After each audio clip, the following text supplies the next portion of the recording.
Hi, it's Andy. Hi, it's Dave. Hi, it's Kirk. Okay, what are we checking out today, Kirk?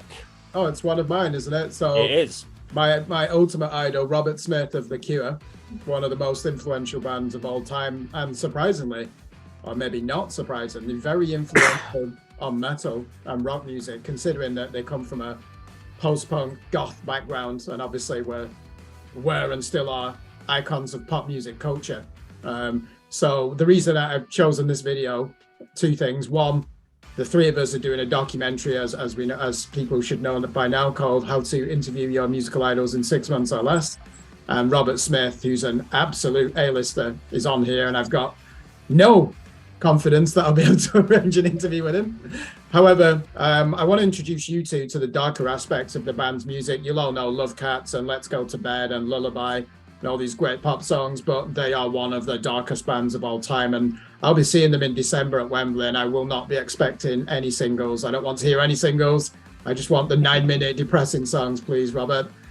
So this is a song from their 1985 album, which was a big hit in Britain and Europe, and was the first one to make headway the other side of the pond in the United States, where they're a huge band now. And this is the last song on the album. It's called Sinking, and it's about, I assume this is about the fear of reaching the age of 30.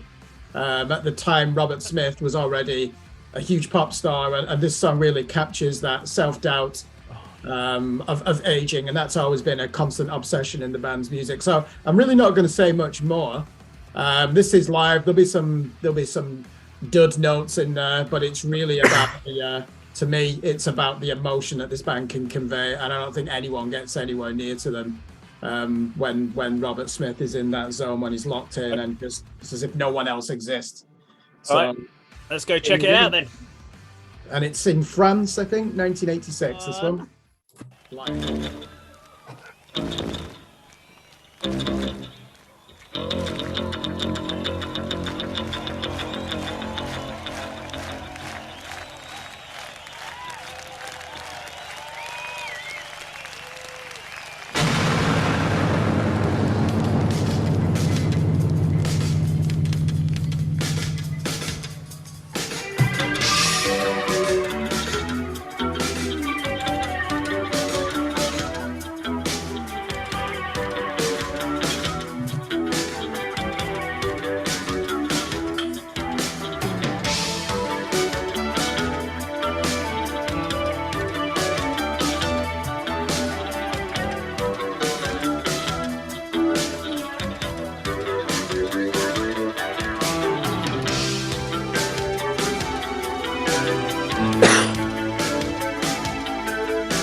cut me inside, make me weaker.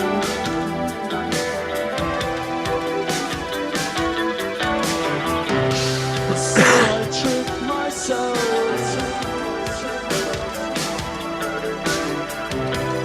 Everybody else. So I trick myself like everybody else. I've got to be away. I'll never feel again. If only I could. If only I could. If only I could remember anything.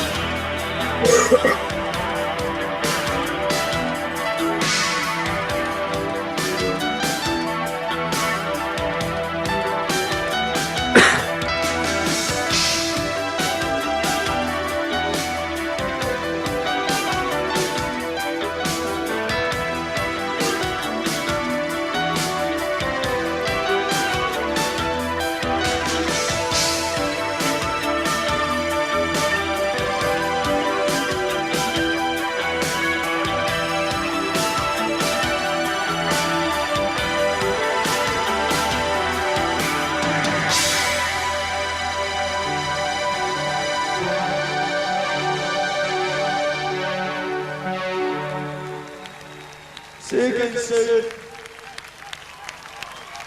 Thank you.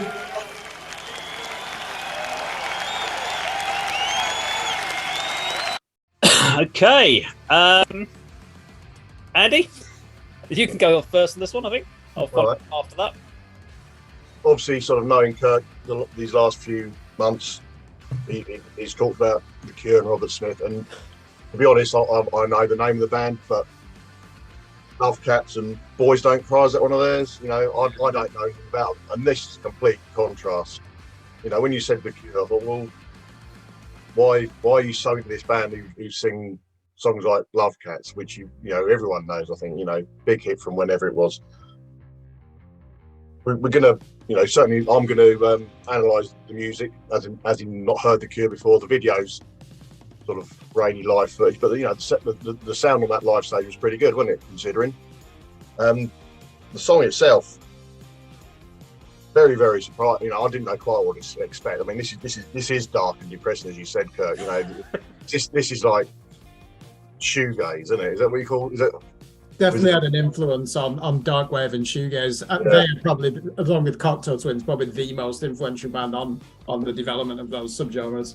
Yeah, I mean, the sort of opening instrumental part was you know, sort of just nice, sort of chill out background music. It's not something that's going to make you feel particularly happy or sad. That was quite, you know, sort of nice intro to the song. I mean, the guitar tone reminded me of sort of Joy Division and early New Order, you know, from the same sort of period. I guess that's a correct statement to make. And the only other thing I'd like to add is, I mean, the vocals in the second part of the song had so much emotion. You know, you could tell the anguish in his voice and what he's trying to portray, and you sort of feel this in Kirk about the lyrical content of the song and what he's trying to portray with what he's feeling at the time. But I can see the appeal. It's going to take me a while because it's so far back in the day for me to sort of, I'm going to start getting into The Cure because I'm swung by seeing this video. But it's a nice, interesting outlook on a band that I've never heard before, other than their pop classics, which you still can't, you know, I still can't believe that's the same band. Whether is that sort of record label pressure to release stuff like Love Cuts and whatever. And final point, is that the lineup of the band, Kirk? Robert Smith, guitar, vocals, drummer, keyboard and bassist? Because you'd expect that he just does the vocals and he's got a full band behind him. So the fact that he writes and creates, I guess the majority of The Cure's music is another, plus point to put against his name as a legend for you, certainly. Yeah, definitely. Yeah, I enjoyed listening to that, but it's going to take me a while to sort of really get into the Cure if I decide to. Do you want me to just, Dave, before we go to you, do you want me to just address those questions from Andy? Yeah, go on, you go for it. Yeah, so originally, no, I wouldn't say there was record company pressure, because they did a 1982 album called Pornography, which is one of my all-time favorites and is the darkest album of all time, other than Closer by Joy Division. And the band split up actually for a year and then came back with Love Cats and almost reinvented themselves as a pop band, because they didn't want to just be pigeonholed into being this miserable goth band. Right. However, that soon became successful, and what you'll find is most albums from 1985 onwards will have 3 or 4 fluffy singles that are still really great songs, and then the rest of the songs will be like that. And they really are an albums band to me. He's just a great songwriter who can also write the likes of Friday I'm in Love, for example. That's another one, yeah. And Just Like Heaven, which everyone loves, obviously, don't they? Just great pop music. But yeah, the albums are very introspective like that. And then the second point, the band, the lineup, yeah, Robert Smith is writes a lot of it. He is a guitarist first and foremost, and keyboardist and singer, and obviously lyricist. Simon Gallup, the bass player who had that ridiculous hairstyle in that video, he's still in the band, although the word rumors that he'd quit this year. The drummer Boris is no longer in the band. The keyboard, one of the 2 keyboardists, Paul Thompson, is on and off in the band. He's Robert Smith's brother-in-law as well, because he's married to Robert Smith's sister. And he was actually a guitar shredder. He was known as a great guitar player before he joined the Cure, and then there's no room for shredding in a Cure song. So he probably at times must be having the anxiety and wanting to just rip into that fretboard, which you can't do. So Dave, I've answered those questions. I'll hand over to you. Thank you. So there's a few different thoughts that went through my head. So I do know the Cure to some degree. One of my favourite songs is Burn. I think it's a great track off of the Crow soundtracks. Crow soundtrack is an amazing soundtrack of songs, and what it works with really well for me on that particular album is the whole album is textured, and that's one of the things I think about with the Cure is it's not just a track. It feels like there's layers of atmosphere, of texture, and it always constantly tries to hit you with different emotions as you're listening to a Cure track. But it also gives me the one thing that came into my head was the phrase, what is it, the chicken or the egg? So did they write those songs because they're depressed, or are they depressed because they wrote those songs? There's this because if you go into this and you're in a kind of a happy mood, you don't walk out of there after listening to that in a happy mood. You feel kind of introspective. You kind of feel maybe like it does, that music does change your mood set. But if you were depressed, you're not going to come out of that feeling happy, are you? You're still going to be bloody depressed. It's a really thoughtful music, and it made me think about the film The Wedding Singer with Adam Sandler, and he does that bit where he's been dumped by his fiancée at the altar, and he talks about writing a song, and he wrote this song when he was in a happy place, and then he'd been listening to The Cure quite a lot, and you hear how the song has 2 parts where he was really like depressed and aggressive, and then all happy and fluffy in the other way. So that kind of summed it up for me. But I actually really like the track. I did feel that it kind of lingered a little bit too long at that intro, but then once he started building towards the track, and his intensity got as the intensity kind of ramped up as the song went on, I liked that. I liked the vibe off of it, so I did like the track. But as I said, I did have a bit more of an insight to it, and I was surprised though, just for you to wrap up this, why did you pick the song Sinking as the song we should react to? I think it's an underrated song in their back catalogue and conveys exactly what I want from a Cure composition. So there are certain songs that are just too personal. I won't be able to play them for anyone else. I wouldn't want to listen to them in front of other people. So I could have chosen the song 100 Years, could have chosen the song Faith. And you know, like you just said there, great analysis, by the way. Yeah, when I leave a Cure concert, I know that I'm going to be in a maudlin type of mindset, melancholic, and that's it. What this band does to me, it's just really a personal experience, and the fact that they do the pop songs and they still sound coherent on an album is ingenious to me. And you still want those on the albums as well.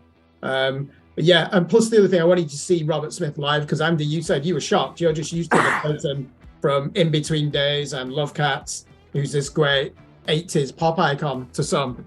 And clearly to me, I never look at him like that. I see him as a great songwriter. And this is a band, as I said, look at their influence even on post-rock.